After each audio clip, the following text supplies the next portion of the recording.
بڑھئی کی بیٹی خدا کا خنجر قسط نمبر 1۔ جرم و سزا کی یہ کہانی مجھے اپنے ایک دوست سب انسپکٹر چودھری علی رضا مرحوم نے سنائی تھی۔ میں حسب معمول تھانے اور افراد کے صحیح نام ظاہر نہیں کروں گا کیونکہ خاندان آزادی کے بعد پاکستان میں آگے تھے۔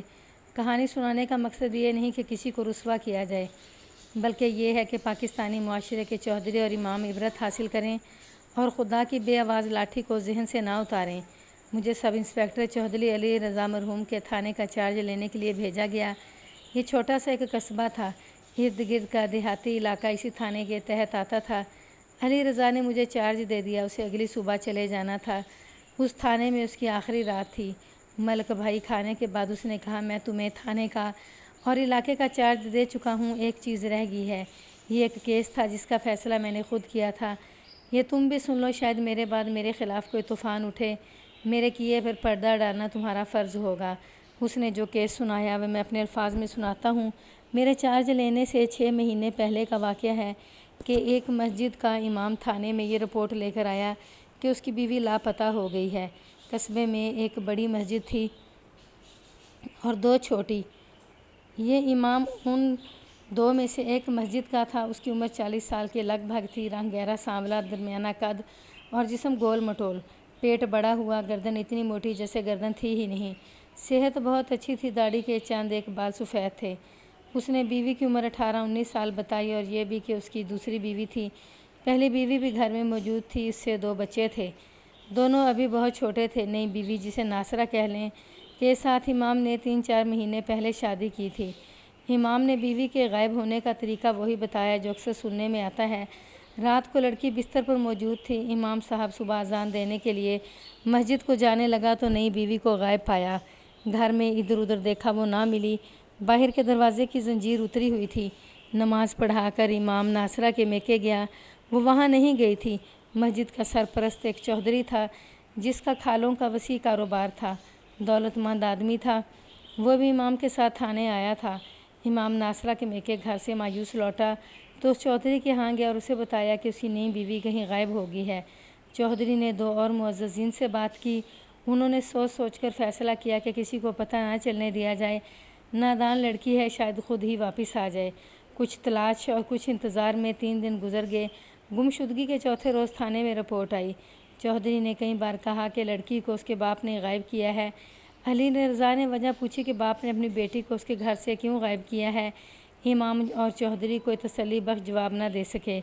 انہوں نے جو جواب دیے ان سے علی رضا کو شک ہوا کہ امام کی بیوی گھر سے بھاگی ضرور ہے، لیکن اس میں امام اور چودھری کی بھی کوئی کارستانی شامل ہے۔ اگر ان کی بدمعاشی نہیں تو یہ دونوں لڑکی کے باپ پر دباؤ ڈالنا چاہتے ہیں۔ علی رضا نے چودھری کو دفتر سے یہ کہہ کر نکال دیا کہ چونکہ بیوی امام کی تھی اس لیے وہ اس سے تنہائی میں کچھ پوچھنا چاہتا ہے۔ چودھری باہر جا بیٹھا تو علی رضا نے امام کو غور سے دیکھا۔ میں آپ کو اس کی شکل و صورت، جسامت اور رنگ و روغن بتا چکا ہوں۔ علی رضا نے سوچا کہ اس شخص کو کوئی اس جیسی عورت ہی پسند کر سکتی ہے۔ اس نے 40 سال کی عمر میں 18-19 سال کی لڑکی کے ساتھ شادی کر لی۔ علی رضا نے اس سے اس کی مفرور بیوی کا حلیہ پوچھا۔ اس نے عمر بتا کر جو حلیہ بیان کیا وہ کسی خوبصورت لڑکی کا تھا۔ رنگ گورا بتایا گیا، یعنی لڑکی نوجوان بھی تھی، خوبصورت بھی۔ ظاہر تھا کہ اس امام کے ساتھ اس کی شادی زبردستی کی گئی ہوگی اور اس کے بھاگنے کی یہی وجہ ہوگی۔ علی رضا نے امام سے پوچھا کہ اس کی بیوی کا چال چلن کیسا تھا اور کیا وہ کسی کو چاہتی تھی۔ کوئی بھی مرد تسلیم نہیں کرتا کہ اس کی بیوی اسے نہیں چاہتی تھی اور اس کا چال چلن مشکوک تھا۔ امام نے بھی کہا کہ وہ ایسی ویسی نہیں تھی۔ کیا وہ آپ کو پسند کرتی تھی؟ امام نے ہچکچا کر جواب دیا، کسی کے دل میں جو کچھ ہو وہ کون بتا سکتا ہے، مجھ سے اسے کوئی شکایت نہیں تھی۔ اگر آپ چاہتے ہیں کہ آپ کو بیوی واپس مل جائے تو جو کچھ آپ کو معلوم ہے اور جو شکوک آپ کے دل میں ہے وہ میرے آگے رکھ دیں۔ علی رضا نے اسے کہا، آپ کو کسی کے خلاف ضرور شک ہوگا، وہ آپ کی بیوی کو ورغلا کر لے گیا ہے، وہ کون ہو سکتا ہے؟ مجھے کسی کے خلاف کوئی شک نہیں، امام نے جواب دیا۔ وہ کچھ لے گئی ہے، سارا زیور لے گئی ہے، اس نے جواب دیا، اور ٹرنک میں 700 روپیہ پڑا تھا وہ بھی لے گئی ہے۔ جب علی رضا نے اس سے پوچھا کہ وہ چودھری اور دوسرے 2 آدمیوں کے ساتھ مل کر ناصرہ کو کہاں کہاں ڈھونڈتے رہے ہیں تو امام کوئی ایسا جواب نہ دے سکا جسے صحیح سمجھا جاتا۔ وہ ادھر ادھر کی ہانکنے لگا۔ آخر تان ناصرہ کے باپ پر ٹوٹی۔ وہ زیور اور روپیہ اپنے گھر لے گئی ہے۔ اس نے کہا، مجھے شک ہے کہ اسے اس کے ماں باپ نے چھپا لیا ہے۔ وجہ؟ علی رضا نے پوچھا۔ کیا ان کی لڑکی کے ساتھ آپ نے زبردستی شادی کی تھی یا انہیں دھوکہ دیا تھا؟ یہ لڑکی کے والدین پر آپ نے کوئی ناروا دباؤ ڈالا تھا؟ امام گھبرا گیا۔ اس کے جواب سے ظاہر ہوتا تھا یا وہ یہی ظاہر کرنے کی کوشش کر رہا تھا کہ ناصرہ کے والدین نے اسے برضا اور رغبت رشتہ دیا تھا اور ناصرہ بھی خوش تھی۔ مولوی صاحب، علی رضا نے اسے کہا، آپ نے لڑکی پر یہ الزام بھی لگایا ہے کہ وہ سارا زیور اور 700 روپیہ بھی لے گئی ہے، اور آپ نے اس کے والدین پر یہ الزام لگایا ہے کہ انہوں نے لڑکی کو چھپا لیا ہے۔ کیا آپ یہ کہنا چاہتے ہیں کہ آپ کی بیوی کے والدین نے زیور اور روپیہ اڑانے کے لیے اسے آپ کے گھر سے بھگایا اور اسے چھپا لیا ہے؟ میں آپ کو بتا دیتا ہوں کہ انہوں نے اگر ایسا کیا ہے تو یہ ایک سنگین جرم ہے، اور میرا فرض ہے کہ میں آپ کی بیوی اور آپ کا مال برآمد کراؤں، اس کے والدین کو جیل بھجواؤں۔ لیکن آپ یہ سوچ لیں کہ میں نے پرچہ کر دیا اور تفتیش میں بات کچھ اور نکلی اور آپ کا الزام غلط ثابت ہوا تو ان کی جگہ آپ کو جیل جانا پڑے گا۔ رپورٹ لکھوانے سے پہلے سوچ لیں کہ رپورٹ جھوٹی نہ ہو۔ وہ سوچ میں پڑ گیا۔ علی رضا نے اسے سوچنے کا پورا موقع دیا۔ امام نے بے جان سی آواز میں کہا، زیور اور رقم تو چوری ہوئی ہے، آگے آپ کی مرضی ہے۔ ان کے درمیان بہت باتیں ہوئیں۔ امام ڈانو ڈول سا ہو گیا۔ علی رضا کے سوالوں کا جواب دیتے ہوئے امام نے بتایا کہ ناصرہ شادی سے پہلے پردہ نہیں کرتی تھی۔ امام نے اسے اپنے گھر پردے میں بٹھا دیا تھا۔ وہ سفید برقعے میں باہر نکلا کرتی تھی۔ وہ شوقین مزاج نہیں تھی، نہ ہی سیدھی سادی تھی۔ اس کا باپ غریب سا بڑھئی تھا جو لوگوں کے گھروں کا کام کرتا تھا۔ لڑکی امام کے گھر میں گھریلو کاموں میں دلچسپی لیتی تھی۔ امام کی پہلی بیوی کا ناصرہ کے ساتھ اچھا سلوک تھا۔ ناصرہ نے کبھی کوئی شکایت نہیں کی تھی۔ سب انسپکٹر علی رضا مرحوم امام سے جو باتیں پوچھ رہا تھا، یہ محض رسمی کارروائی تھی۔ ہمارے معاشرے میں کسی کے گھر کی باتیں اور ڈھکے چھپے حالات معلوم کرنا کوئی مشکل کام نہیں۔ ہماری چار دیواری کے کان ہی نہیں، آنکھیں بھی ہوتی ہیں۔ علی رضا کو یہ سارے احوال و کوائف اپنے خفیہ ذرائع سے معلوم کرنے تھے۔ امام کو معلوم نہیں تھا کہ تھانے دار اس طرح بال کی کھال اتارنے لگے گا۔ امام نے کہا، میری بیوی کے باپ سے کہیں کہ لڑکی زیور اور رقم مجھے واپس کر دے، میں اسے بخش دوں گا۔ آپ اسے تھانے بلا کر ڈرائیں۔ اگر لڑکی اور چوری کا مال اسے برآمد ہوا تو آپ اسے بخش سکتے ہیں، قانون نہیں بخشے گا۔ علی رضا نے کہا، میں اسے نہیں بخشوں گا۔ آپ مجھے یہ بتائیں کہ اس لڑکی کے ساتھ آپ کی شادی کس نے کرائی تھی؟ کیا آپ نے رشتہ خود مانگا تھا؟ چودھری صاحب نے کرائی تھی، امام نے جواب دیا، اور 2 اور آدمیوں کا نام لیا جو اونچی ذاتوں کے مسلمان تھے۔ علی رضا کو ایک اور شک ہوا کہ امام کی پہلی بیوی نے یقیناً امام کی دوسری شادی کو پسند نہیں کیا گیا ہوگا۔ کوئی بیوی اپنے گھر میں سوکن کا وجود برداشت نہیں کر سکتی۔ یہ ممکن تھا کہ امام کی پہلی بیوی کے باپ اور بھائیوں نے ناصرہ کو اغوا کر کے قتل کر دیا ہو اور امام کو مزید سزا دینے کے لیے زیور اور روپیہ بھی اڑا لے گئے ہوں۔ علی رضا نے اپنا یہ شک رفع یا پختہ کرنے کے لیے امام سے بہت کچھ پوچھا۔ امام نے ٹھوس جواب اور دلائل دے کر علی رضا کا شک رفع کر دیا۔ اس نے یقین دلایا کہ اس کی پہلی بیوی نے ناصرہ کو ناپسند نہیں کیا اور اس کے بھائی اس کماش کے آدمی نہیں۔ سب انسپکٹر علی رضا مسلمانوں کے معاملے میں میری طرح جذباتی بلکہ جنونی تھا۔ وہ قصبہ جس کے تھانے میں وہ مجھے واردات سنا رہا تھا، ہندوؤں اور سکھوں کی اکثریت کا قصبہ تھا، مسلمان گھرانے تھوڑے تھے۔ علی رضا یہ سوچ رہا تھا کہ غیر مسلموں میں ایک مسلمان کی بے عزتی نہ ہو۔ امام کی بے عزتی کو وہ اسلام کی توہین سمجھتا تھا۔ اسے شک ہو گیا تھا کہ امام کی شادی اس نوجوان لڑکی کے ساتھ کرانے والوں نے امام کے ساتھ کوئی ناٹک کھیلا ہے یا اسے بلیک میل کرنا چاہتے ہیں، یا امام خود ہی کوئی گڑبڑ کر رہا ہے۔ بڑا ہی رسوا کن سکینڈل بن رہا تھا۔ علی رضا نے مجھے بتایا کہ اس نے امام کو یہ تاثر دیا کہ اس کی رپورٹ درج کر لی گئی ہے اور باقاعدہ تفتیش شروع کی جا رہی ہے، لیکن اس نے کوئی رپورٹ نہ لکھی۔ اس کا ارادہ یہ تھا کہ در پردہ یعنی غیر سرکاری طور پر معلوم کرے گا کہ یہ کیا معاملہ ہے، اس کے بعد فیصلہ کرے گا کہ اسے کیا کرنا چاہیے۔ یہ پولیس کا طریقہ کار نہیں ہوتا۔ رپورٹ رجسٹر کی جاتی ہے اور اس کی تفتیش ہوتی ہے۔ یہ رپورٹ درج نہیں کی جاتی اور کوئی تفتیش نہیں ہوتی۔ تھانے دار جرأت مند اور دانش مند ہو تو وہ جو چاہے کر سکتا ہے۔ میں یہ نہیں کہتا کہ علی رضا نے جو طریقہ اختیار کیا وہ اچھا تھا، البتہ اس کی نیت اچھی تھی۔ وہ شام کے بعد پرائیویٹ کپڑوں میں ناصرہ کے باپ کے گھر چلا گیا۔ باپ غریب سا بڑھئی تھا، تھانے دار کو دیکھ کر کانپنے لگا۔ علی رضا نے اس کے ساتھ تھانے داروں والا سلوک نہ کیا، دوستانہ بے تکلفی سے پیش آیا۔ بڑھئی نے ہاتھ جوڑ کر فریاد شروع کر دی کہ اس کی بیٹی اس کے گھر نہیں آئی اور اسے کچھ پتہ نہیں کہ وہ کہاں چلی گئی ہے۔ علی رضا نے ابھی اس کی بیٹی کے متعلق کوئی بات بھی نہیں کی تھی، لیکن بڑھئی نے پہلے ہی اپنی صفائی پیش کر دی اور زاروں قطار رونے لگا۔ اس نے جب یہ کہا کہ مجھ پر پہلے ہی بہت ظلم ہو چکا ہے، اب آپ مجھے گرفتار کرنے آ گئے ہیں، تو علی رضا چونکا۔ اس نے بڑھئی سے کہا کہ اسے بتائے کہ اس پر کیا ظلم ہوا ہے اور کس نے ظلم کیا ہے۔ 3 روز گزرے، مولوی صاحب، چودھری صاحب اور 2 اور آدمی میرے گھر آ گئے۔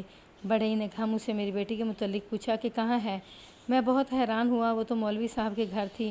انہوں نے کہا کہ وہ وہاں نہیں ہے۔ میں نے کہا کہ وہ ادھر بھی نہیں آئی۔ چاروں نے مجھے میرے صحن میں میری بیوی کے سامنے مارنا پیٹنا شروع کر دیا۔ وہ کہتے تھے کہ اپنی بیٹی کو تم نے چھپا لیا ہے۔ انہوں نے میرے گھر کی تلاشی لی، میری بیوی کی بھی بے عزتی کی۔ اب ان میں سے کوئی بھی نہ کوئی جب چاہتا ہے میرے گھر میں آ جاتا ہے، مجھے اور میری بیوی کو گالی گلوچ کر کے چلا جاتا ہے۔ اس نے ہچکیاں لے کر روتے ہوئے کہا خدا کسی غریب کو بیٹی نہ دے، بیٹی دے تو بدصورت دے، میری بیٹی کی طرح خوبصورت نہ ہو۔ علی رضا نے مجھے بتایا کہ بڑھئی اور اس کی بیوی غربت اور چودھریوں کی غلامی کے مارے ہوئے تھے، لیکن ان کے چہروں کے رنگ اور نقش بہت اچھے تھے۔ بیوی بڑھاپے میں بھی اچھی لگتی تھی، اس سے اندازہ ہوتا تھا کہ ان کی بیٹی کتنی خوبصورت ہوگی۔ علی رضا نے اسے پوچھ گچھ شروع کر دی اور اسے کہا کہ وہ کسی سے نہ ڈرے، اب کوئی اسے مارنے پیٹنے یا بے عزتی کرنے نہیں آئے گا۔ بڑھئی سے جو باتیں معلوم ہوئیں وہ یہ تھی کہ امام کتاب نکال کر مستقبل کا حال بتاتا تھا۔ قارئین کتاب نکالنے کی اصطلاح سمجھتے ہوں گے۔ ہندوؤں کے پنڈت اور جوتشی پوتھی سے قسمت کا حال بتاتے ہیں، اور ہمارے ہاں بعض مولوی عموماً مسجدوں کے امام قرآن سے فال نکالتے یا کسی اور طریقے سے حساب جوڑتے اور سائل کو بتاتے ہیں کہ ان کی مشکل کس طرح حل ہوگی، اور یہ کہ اس کے گھر پر بیماری کا یا کسی اور مصیبت کا جو حملہ ہوا ہے، یہ فلاں نے تعویذ کرائے ہیں وغیرہ، اسے کتاب نکالنا کہتے ہیں۔ یہ امام کتاب نکالنے، دم درود کرنے، وظیفے بما اجازت بتانے، آدھے سر کا درد پھونک مار کر رفع کرنے اور کسی کی چیز کوئی گم ہو جائے تو یہ بتانے میں شہرت رکھتا تھا کہ چیز کہاں ہے یا کس نے چرائی ہے۔ وہ لوٹا پھیر کر بھی چور کا نام پتہ معلوم کرنے میں مشہور تھا۔ اب اس کی اپنی بیوی گم ہوگی تو وہ سب انسپکٹر علی رضا کے پاس چلا گیا تھا۔ بڑھئی نے علی رضا کو بتایا کہ اس کی بیوی کو آدھے سر کا درد رہتا تھا، اس کے لیے وہ امام کے پاس جایا کرتی تھی۔ 2-3 بار اس نے اپنی بیٹی کو امام کے گھر کھانا لے جانے کے لیے بھیجا۔ لڑکی چونکہ خوبصورت تھی اس لیے امام کی نظر پھر گئی۔ ایک روز چودھری کھالوں کا تاجر اپنی حیثیت کے 2 آدمی ساتھ لیے بڑھئی کے گھر گیا۔ اسے کہا کہ وہ خوش نصیب ہے کہ مسجد کے پیشے امام نے، جس کے ہاتھ میں خدا نے شفا بھی دی ہے اور کرامات بھی، اس کی بیٹی کو اپنی بیوی بنانے کی خواہش ظاہر کی ہے۔ بڑھئی نے کہا کہ مولوی صاحب کی پہلے بھی ایک بیوی ہے اور ان کے بچے بھی ہیں اور ان کی عمر بھی زیادہ ہے۔ چودھری نے اسے ڈانٹ کر کہا کہ تم یہ بھی کہہ دو گے کہ مولوی صاحب جسم کے بہت موٹے اور رنگ کے کالے ہیں، اس لیے تم انہیں اپنی بیٹی کا رشتہ نہیں دو گے۔ اگر تم نے ایسی بکواس زبان سے نکالی تو تمہاری زبان کھینچ لیں گے۔ چودھری نے بڑھئی سے کہا۔ مختصر یہ کہ ان لوگوں نے بڑھئی کو گھیر کر اس پر ایسا دباؤ ڈالا کہ اس کی بیٹی کی شادی امام کے ساتھ کر دی۔ علی رضا کے سوالوں کا جواب دیتے ہوئے بڑھئی نے بتایا کہ لڑکی بہت روتی تھی، شادی تو اس کی ہونی ہی تھی، لیکن یہ تو اس نے کبھی سوچا بھی نہیں تھا کہ اسے اپنی عمر سے دوگنی سے بھی زیادہ عمر کے آدمی کے حوالے کر دیا جائے گا اور اس کی ایک سوکن بھی ہوگی۔ لڑکی بہت پریشان رہنے لگی۔ وہ کبھی کبھی ماں باپ کے پاس آتی تھی اور روتی تھی۔ امام اسے مارتا پیٹتا بھی تھا۔ اپنی سوکن کے خلاف اس نے کبھی شکایت نہیں کی تھی۔ جس روز امام چودھری اور 2 آدمیوں کو ساتھ لے کر بڑھئی کے گھر یہ معلوم کرنے گیا کہ یہاں ناصرہ تو نہیں آئی، اس سے 2 روز پہلے بڑھئی نے بتایا کہ ناصرہ آئی تھی۔ وہ اپنا سارا زیور ساتھ لائی تھی۔ اس نے زیور اپنے ماں باپ کو دے کر کہا تھا کہ یہ امام کے گھر میں محفوظ نہیں، اس لیے اپنے گھر میں رکھ لیں۔ ماں باپ نے اس کی ضد پر زیور رکھ لیا تھا، لیکن انہیں اچھا نہ لگا۔ ناصرہ چلی گئی تو بڑھئی اور اس کی بیوی نے آپس میں بات کی اور یہ فیصلہ کیا کہ زیور امام کے گھر چھوڑ آئیں۔ شام کو بڑھئی مسجد میں نماز پڑھنے گیا تو سارا زیور ساتھ لیتا گیا۔ نماز کے بعد اس نے زیور امام کو دے کر کہا کہ اس کی بیٹی یہ زیور اس لیے گھر چھوڑ آئی تھی کہ یہاں زیادہ محفوظ رہے گا، لیکن اسے بڑھئی کو اچھا نہیں لگا۔ وجہ خواہ کچھ بھی ہو، بیٹی کا زیور ماں باپ کے گھر پڑا رہے۔ امام نے زیور رکھ لیا اور غصے کا اظہار بھی کیا کہ اس کی بیوی زیور ماں باپ کو کیوں دے آئی تھی۔ اگلے ہی روز امام چودھری اور 2 معزز آدمیوں کو ساتھ لے کر بڑھئی کے گھر گیا اور اسے مارا پیٹا اور اس کے گھر کی تلاشی لی۔ وہ اسے کہتے تھے کہ تمہاری بیٹی امام کے گھر سے زیور اور 700 روپیہ چوری کر کے بھاگ آئی ہے۔ بڑھئی انہیں کہتا رہا کہ وہ زیور امام کو کل ہی دے آیا ہے، لیکن اس کی کوئی نہیں سنتا تھا۔ علی رضا کو یہ کارآمد سراغ ملا کہ لڑکی گھر سے بھاگنے سے پہلے اپنا زیور ماں باپ کو دینا چاہتی تھی۔ اس کا مطلب یہ تھا کہ اس کا بھاگنے کا پروگرام پہلے سے طے تھا۔ بڑھئی کو اس کے اپنے بیان کے مطابق اپنی بیٹی کے ارادوں کا کچھ علم نہیں تھا۔ علی رضا کے کریت کر پوچھنے پر بڑھئی نے قسمیں کھا کر یقین دلانے کی کوشش کی کہ اسے امام کے 700 روپوں کے متعلق کچھ بھی معلوم نہیں۔ اگر بڑھئی کو زیور اور روپے پیسے کا لالچ ہوتا تو وہ زیور امام کو واپس کر کے نہ آتا۔ بہرحال بڑئی کی ہر بات کو سچ نہیں مانا جا سکتا تھا۔ علی رضا نے بڑئی سے پوچھا کہ اس کی بیٹی کا رشتہ کسی اور نے بھی مانگا تھا۔ بڑئی نے بتایا کہ خواجہ صاحب نے رشتہ مانگا تھا، لیکن اس وقت امام کے ساتھ شادی کا دن بھی مقرر ہو گیا تھا۔ یہاں یہ بتانا ضروری ہے کہ خواجہ صاحب کون تھے۔ خواجہ صاحب باقاعدہ پیر یا مرشد نہیں تھے۔ اس کی تھوڑی سی زمین تھی جس کی پیداوار پر اس کی گزر بسر تھی، لیکن قصبے کے حیثیت والے مسلمان بھی اس کا احترام کرتے تھے۔ وہ اپنے آپ کو درویش کہا کرتا تھا، تعویذ دیتا تھا اور وہ جن اور اسیب سے نجات دلانے میں شہرت رکھتا تھا۔ یہ جس دور کی کہانی ہے، اس وقت دوسری جنگ عظیم شروع ہو چکی تھی۔ فوجی بھرتی عام تھی اور فوجیوں کو دھڑا دھڑ جنگ کے مختلف محاذوں پر بھیجا جا رہا تھا۔ جن گھروں کے بیٹے محاذوں پر چلے گئے تھے، ان گھروں میں ماتم کا سما رہتا تھا۔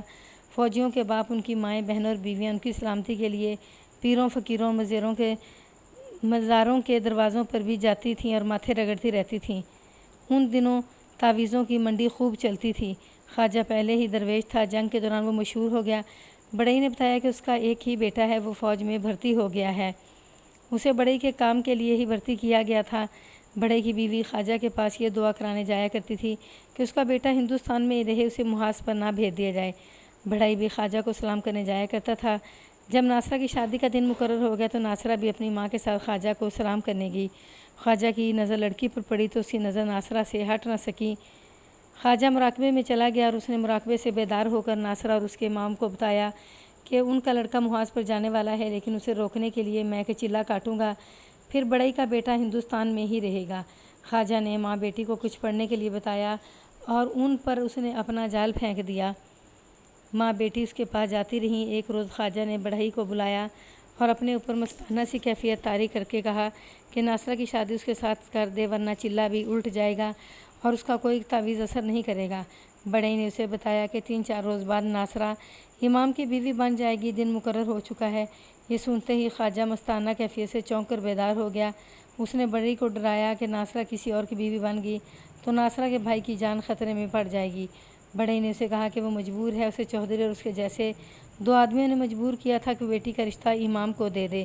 میں تمہیں ایک طریقہ بتاتا ہوں۔ خواجہ نے بڑھئی سے کہا، اپنی بیٹی کو میرے گھر چھوڑ جاؤ اور مشہور کر دو کہ وہ امام کے ساتھ شادی کرنے پر راضی نہیں تھی، اس لیے گھر سے بھاگ گئی ہے۔ میں اسے چھپائے رکھوں گا، 1.5 مہینہ گزر جائے تو میں تمہاری بیٹی کے ساتھ شادی کر لوں گا۔ امام اور دوسرے لوگ میرا کچھ نہیں بگاڑ سکتے۔ بڑے غریب اور کمزور آدمی تھا۔ اس نے ہاتھ جوڑ کر خواجہ سے کہا کہ وہ ایسی جرت نہیں کر سکتا۔ خواجہ نے اسے ڈرایا، دھمکایا اور لالچ بھی دیے، لیکن وجہ پریشان ہونے کے علاوہ کچھ بھی نہیں تھی۔ اس نے علی رضا کو روتے ہوئے بتایا کہ خدا اسے جانے کون سے گناہ کی سزا دے رہا تھا کہ نوجوان بیٹی اپنے باپ کی عمر کے آدمی کے ساتھ بیاہ کر جا رہی تھی اور خواجہ اس کے بیٹے کے لیے جو چلہ کاٹ رہا تھا وہ اس نے چھوڑ دیا تھا۔ بڑھئی کا ایک ہی بیٹا تھا جو فوج میں چلا گیا تھا۔ وہ امام کے ساتھ اپنی بہن کی شادی پر ماں باپ سے ناراض ہو گیا تھا۔ علی رضا کے پوچھنے پر بڑھئی نے بتایا کہ اس نے بیٹی کا رشتہ امام کو دینے سے پہلے اپنے بیٹے کو خط لکھا تھا کہ چوہدری وغیرہ کے کہنے پر وہ ناصرہ کا رشتہ امام کو دے رہا ہے۔ بیٹے نے جواب میں لکھا تھا کہ ناصرہ پر یہ ظلم نہ کیا جائے اور امام کو صاف جواب دے دیا جائے۔ بڑھئی نے اسے ایک اور خط لکھا اور کہا کہ وہ انہیں چودھریوں کے گھروں کا کام کر کے پیٹ پالتے ہیں اور امام مسجد کو خدا نے جو رتبہ دیا ہے، اس سے آگے ایک غریب بڑھئی سر نہیں اٹھا سکتا۔